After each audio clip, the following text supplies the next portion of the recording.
Hello everyone, welcome back. Eric with HamRadioConcepts in our little mini-series here, part 2, about GMRS, General Mobile Radio Service. Now, if YouTube recommended this video and it popped up on your side, you said, what the heck is this? Well, maybe or maybe not that you're interested in GMRS radio. I encourage you to first go back if you haven't and watched part 1 on General Mobile Radio Service.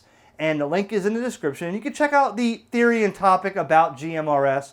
But for those who watched part 1, we're talking about part 2, which is a couple different models of the Midland Micromobile series GMRS radios.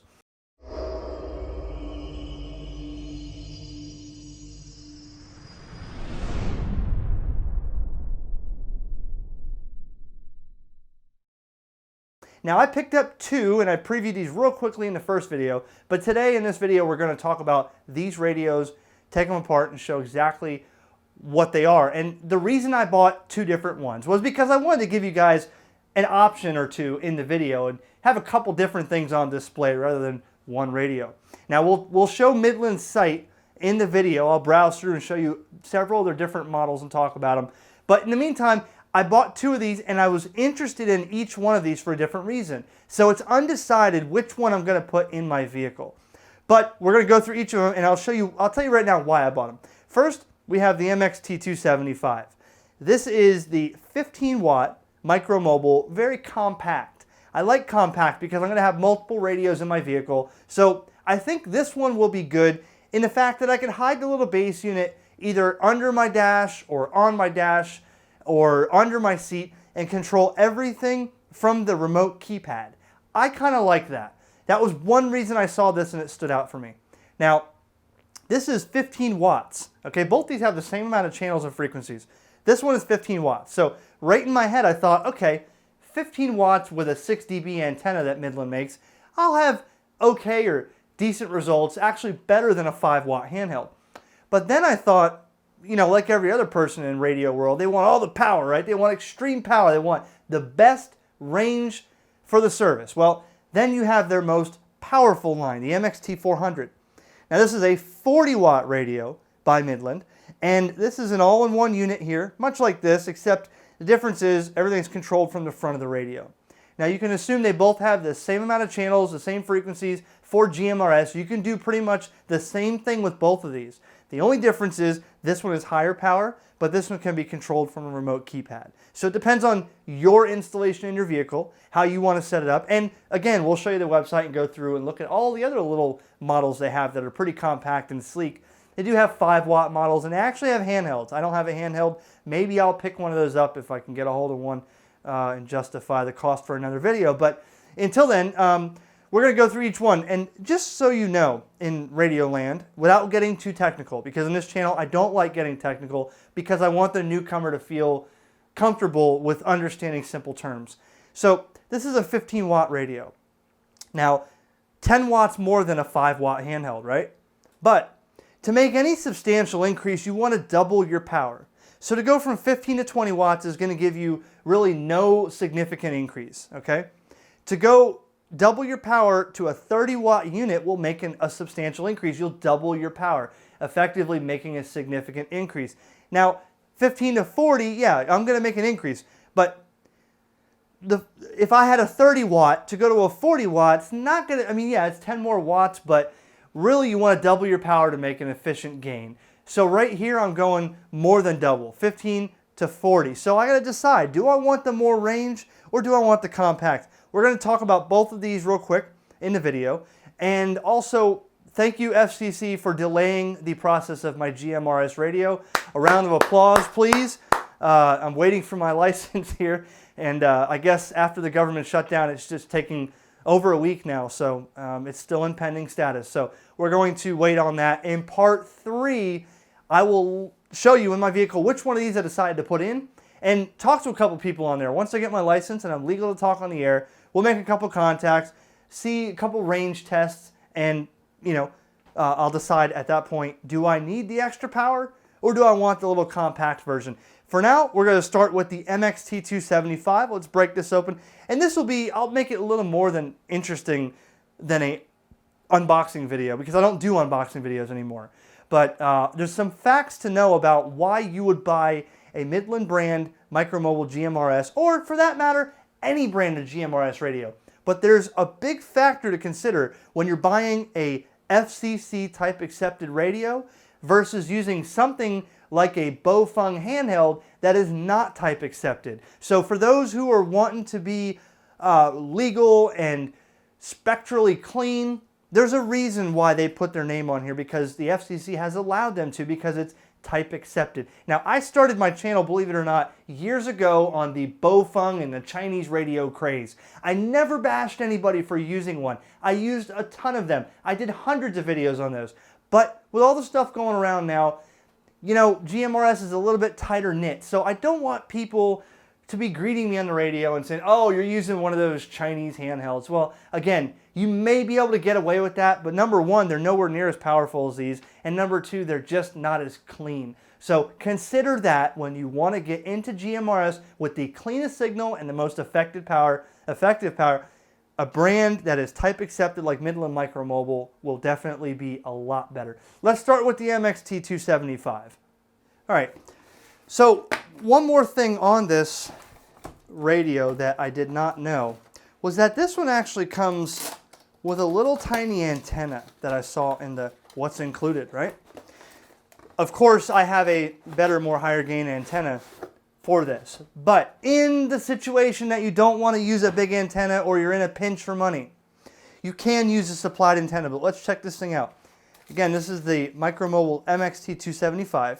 The manual on this thing is not Chinglish. It is a US manual with sentences like, the fuse block is usually the most convenient connection point. The power cord positive lead can also be connected to the accessory terminal on the fuse block or ignition switch, and so on.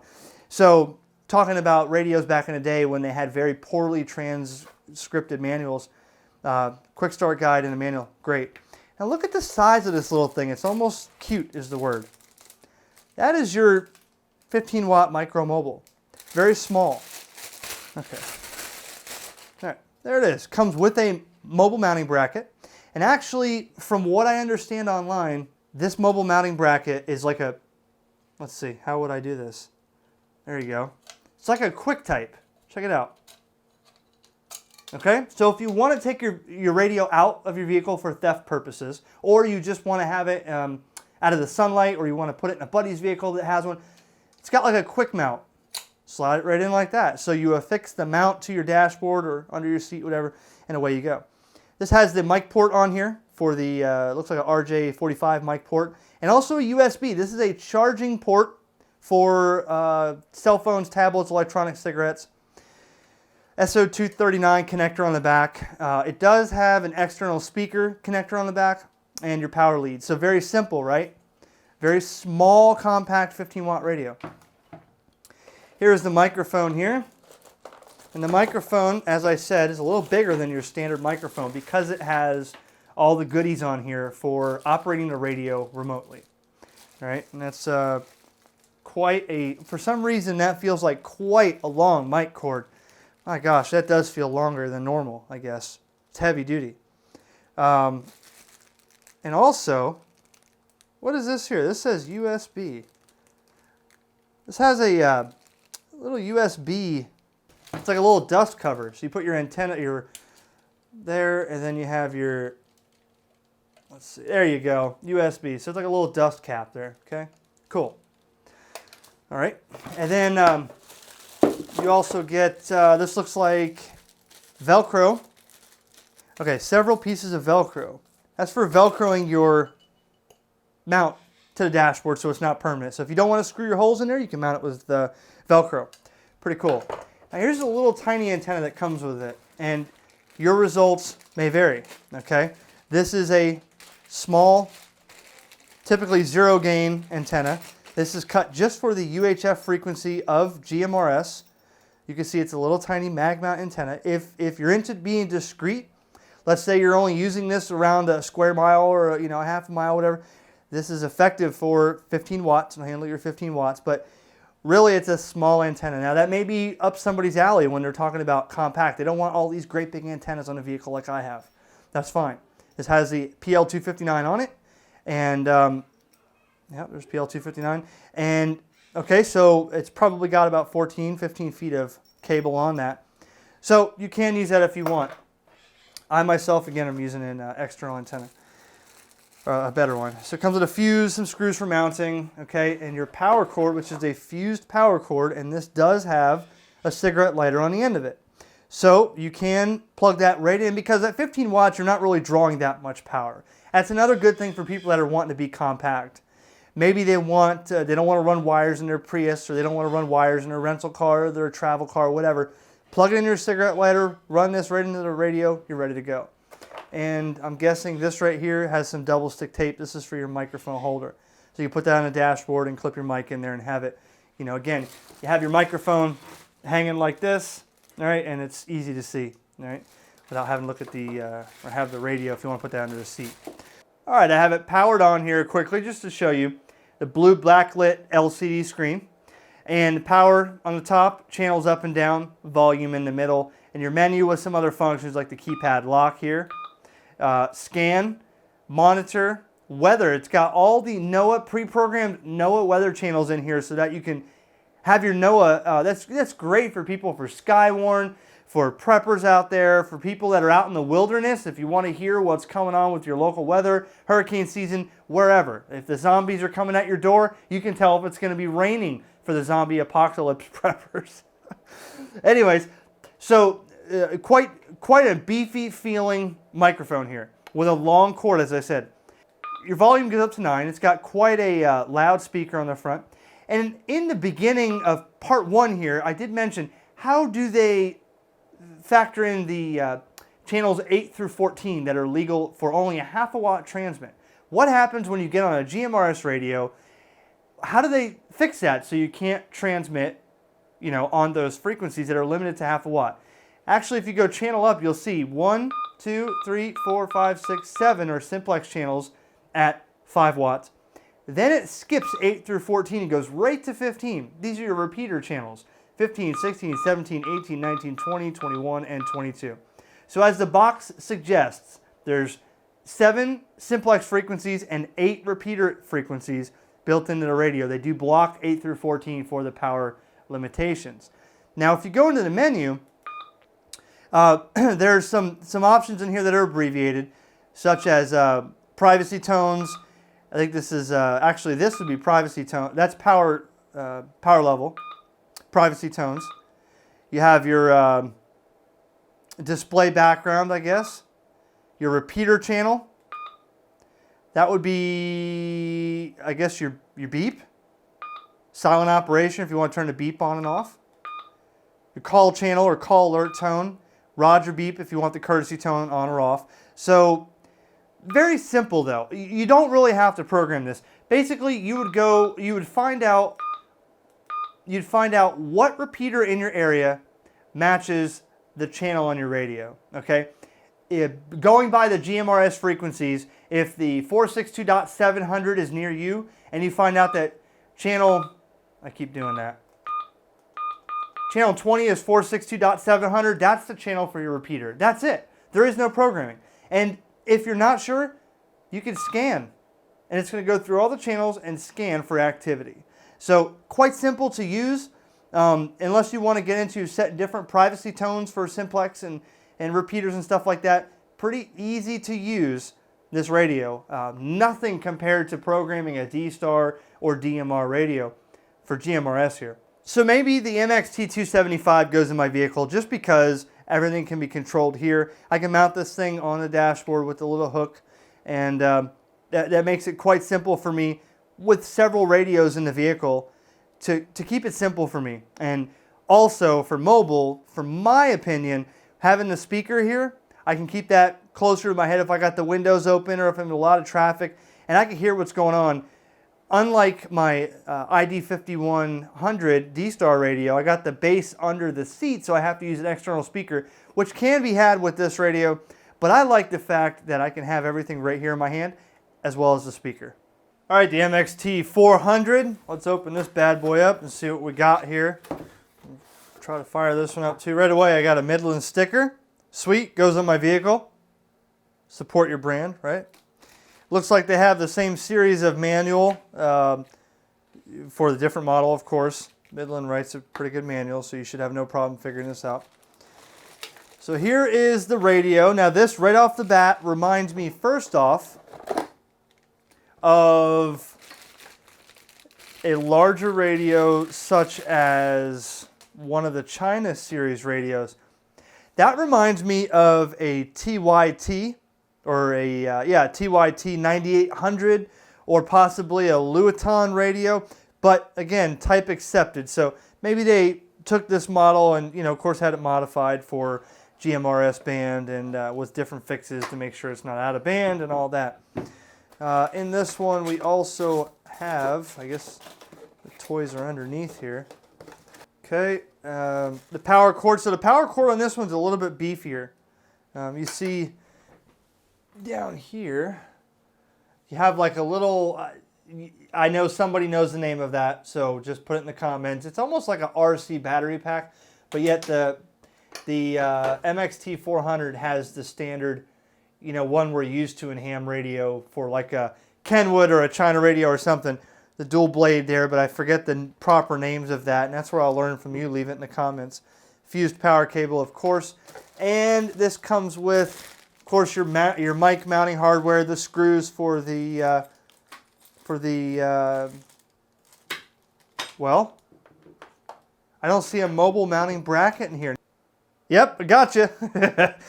The mounting bracket is underneath the cardboard. I thought it was missing. So yes, the mounting hardware is here, and the mounting bracket is underneath for the mount. So same thing. You can mount this with a heavier radio. Velcro is not going to work. So you can screw this to the inside of your dashboard somewhere under the seat, wherever. And this mounting bracket kind of has like a quick detach here. So once you put the screws in the radio, you can kind of pop the radio in and pop it out. Okay, so that's that. Here's the Midland mic here for this one, and mic hanger, of course, the extra fuse for the power cable, the screws. So we'll fire this one up and just kind of get a glimpse of what it looks like on this one. So the whole case design is like a heatsink. You have your SO239, your heatsink to keep this cool at high powers, your power lead in the back, external speaker jack back here, and that little power plug is not really used here, but I have seen that in other China models. But you know what I don't see in the China models is that label right there. It says FCC approval, so very important. In the front, and your speaker, by the way, is top firing. Speaker's up here, okay, it's top firing speaker. You have your buttons all up in here. Let's fire this up and see what it looks like. All right, orange backlit LCD screen gives you the channel readout when you fire it up. Now again, talking about the channels, you can see channels 1 through 7 are your simplex, or basically radio to radio channels, okay? And those are governed by 5 watts per FCC rules. So with the power button here, it won't let you change it out of low power, okay? Now, if you go, it's going to skip past 8 through 14 and go right to 15. Oh, it didn't that time because it was, there you go, 15, right? Now, these are your repeater channels, 15 through 22. And you can see that you're on high power. If I hit power here, medium, low, I could change the power level on 15 through 22, but I cannot on these because of the FCC rules. You also have a button here for tone squelch, digital coded squelch, so you can set your tones here for the repeater operation, because a lot of repeaters will have different tones or DCS codes, or if you want to use a certain DCS code for your camp or your Jeep club, in your area, to not be interfered with other people of blister pack radios, you can set your own DCS code. As long as all the repeaters or all the radios are on the same DCS, you'll all hear each other, but you won't hear the outside interference, okay? The call button here, I just pushed it and that thing went going nuts. I don't have an antenna connected at the moment, but the call button is going to send a call out, and everybody on here is going to know you hit that call button. 8-pin RJ45 here. You got your volume on the top here and your channels over here. And one thing to note, now check this out. The data, see if I can see that better there on the camera. You see that little data connector there? Now, this right here for data has been on various China radios that are in the same build as this, okay? And I don't think this is useful for GMRS yet, But that could be, if we talked about, remember in part 1, about text message and GPS data that they allow on GMRS now per the FCC, that may be a way to get that into the radio. We're not going to talk about that now because I'm unsure exactly what that does. But I know there was a Luton radio and possibly a TYT radio that had the data port, and I don't think they used it either. So maybe it's for future, maybe it's just a generic build and they all put it on there. I'm not sure. But top firing speaker here, easy to hear, really loud if you turn it all the way up. And basically, again, no programming required. No need to plug in a programming cable and figure out what's going on. It's all pretty much in the radio, and a simple dial through, maybe changing a PL tone or a DCS code will get you right on the air.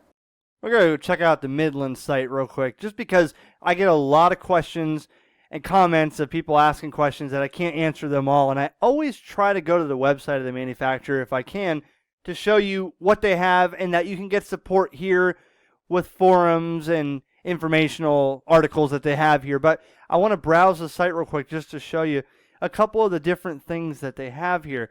So we're going to go up to products and go to the Micromobile because that's the topic we're on here for the GMRS. And you'll see they have several models here like the MXT400 that I have here. And they also have the MXT275.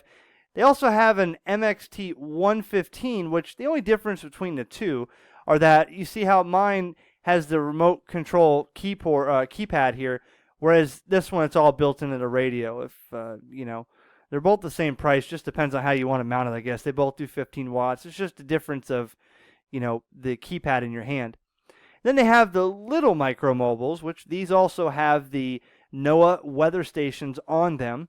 But this is only a 5-watt radio. But if you're really not needing a lot of watts and you're on a budget, $99 here for one like this.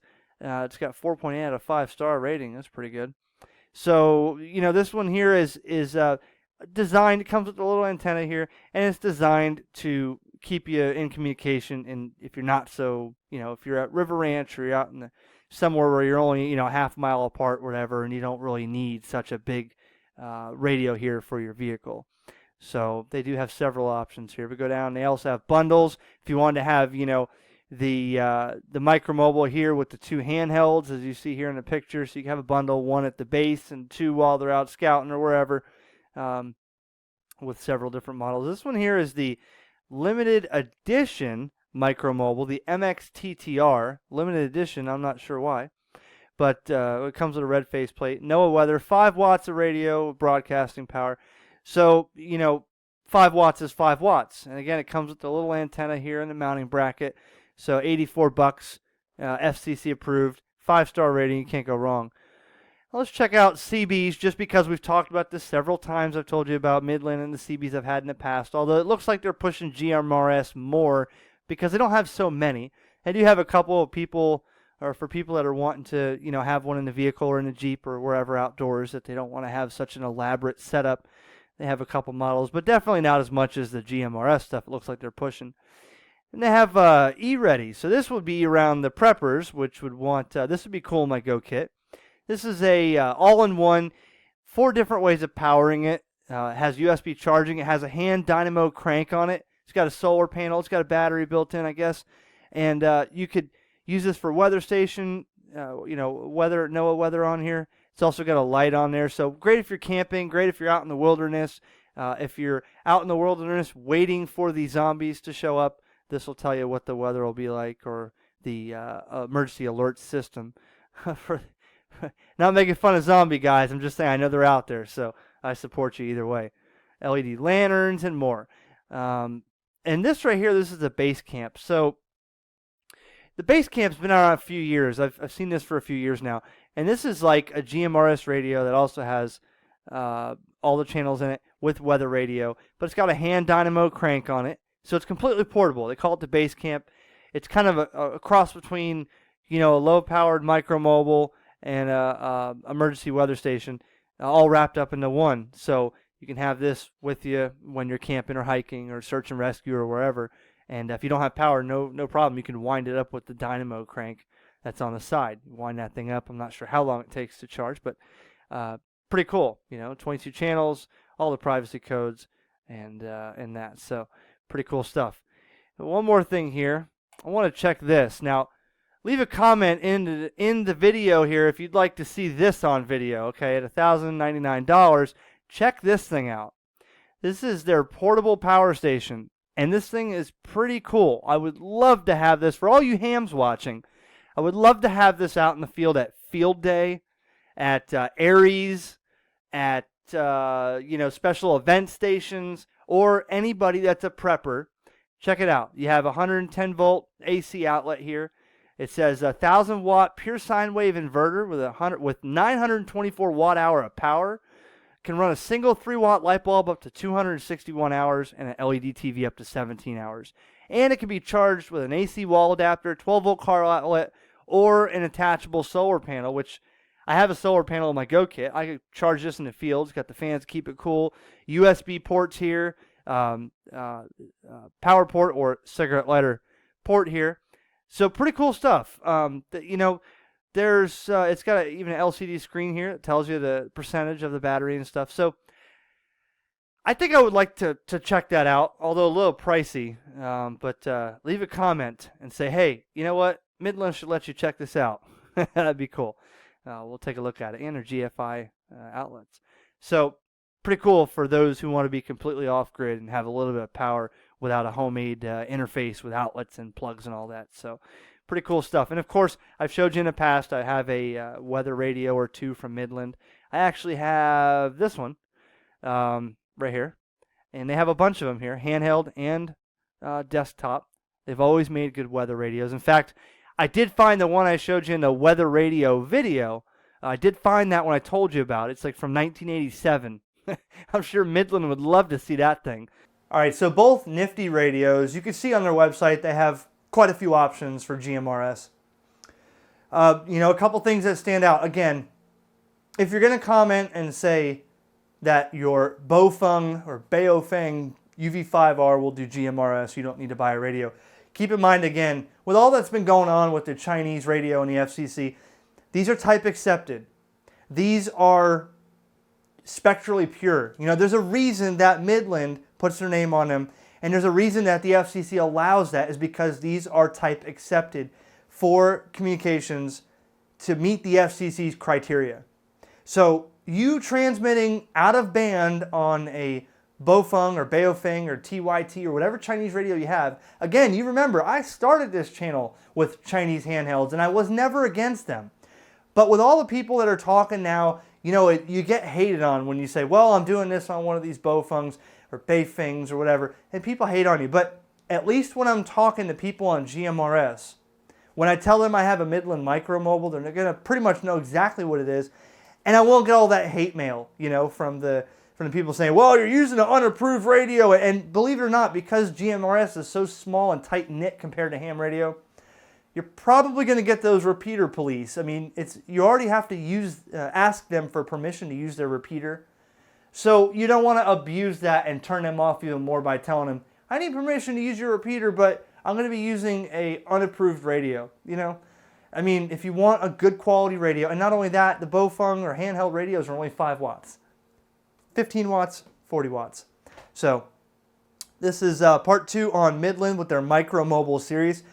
Check out their site for more info. And I'm going to leave it up to you to watch video 3 to see exactly which one I decided to put in my vehicle. I'm undecided at this point. So we'll find out, is this one going to be in there at 15 watts or my high power at 40 watts? Will it fit in my vehicle like it shows in the picture? I'm not sure. But keep tuned. Video 3 on GMRS will be after this. 7-3, thanks for watching. KJ4YZI.